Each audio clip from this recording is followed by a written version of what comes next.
Are you wondering what's happened in the digital marketing news this week? Well, you've come to the right place. We have a lot of updates for you, from Google updates to Google Insights to new platform rules that you should be following. So listen up, let's dive right in. First up in the news, Google announced that earlier this week, their Google Spam update finished rolling out. This is not to be confused with their Google Core algorithm update, which is still running. The Spam update is a completely different update from the Core algorithm update, in which they introduced three new spam policies to know. The first policy is around scaled content abuse, the second around expired domain abuse, and the third around site reputation abuse.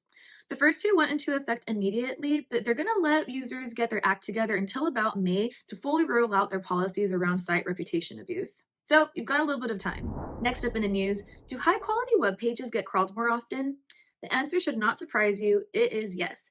In a recent podcast, Gary from Google gave a couple of insights into the concept of crawl budgets. He revealed that Google crawls web pages based on a couple of algorithms. The first one is the scheduler. That tells the bot which pages to crawl. But then there's something else based on feedback from search. If search demand goes down, then that also correlates to the crawl limit going down, said Gary. So pages that have high search demand, that is high quality pages, get crawled more often. So there you go. Pages that are higher quality get crawled more often. Next up in the news, what's the latest with Reddit? There's been a lot going on with Reddit, and the latest is they have a brand new ad type that they revealed called freeform ads. They look just like user-generated content on their platform. So it's a really interesting and unique ad type. Think of it as a native Reddit ad. Reddit recently announced this ad type on their blog, calling it one of the best formats to launch a product, introduce a brand to a new audience, or share seasonal shopping guide. Unsurprisingly, the format also enables you to engage with people in your target audience on Reddit.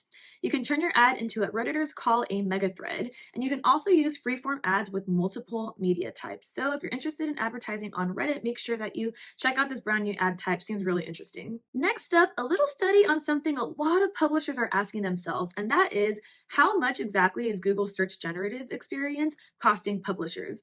Well, a new study by Raptive estimated this number to be about $2 billion. Why? Well, because AI could trigger a decline in as much as 60% of search traffic, meaning less clicks for your landing pages. Raptive conducted the study by comparing Google's current search results with search generative experience results for 1,000 of the company's most popular keywords. The research showed that some keywords showed no SGE results. However, others showed results that included links to Raptive websites. Raptive calculated the loss based on those results.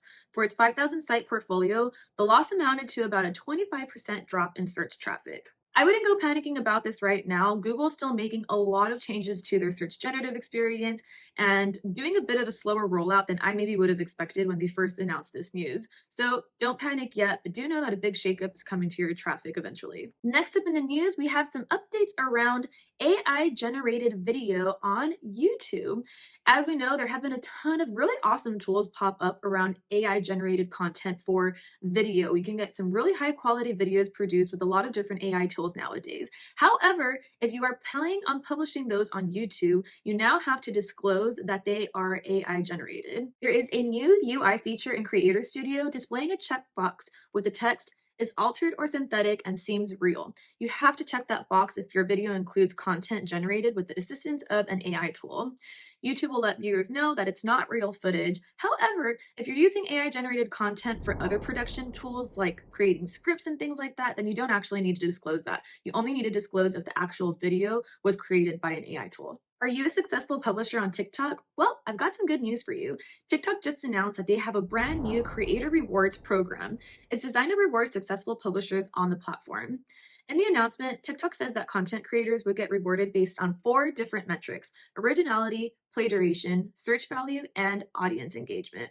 Also, TikTok launched a creator search insights tool, giving you stats on trending search topics. Use that tool to beef up the search value metric in your content.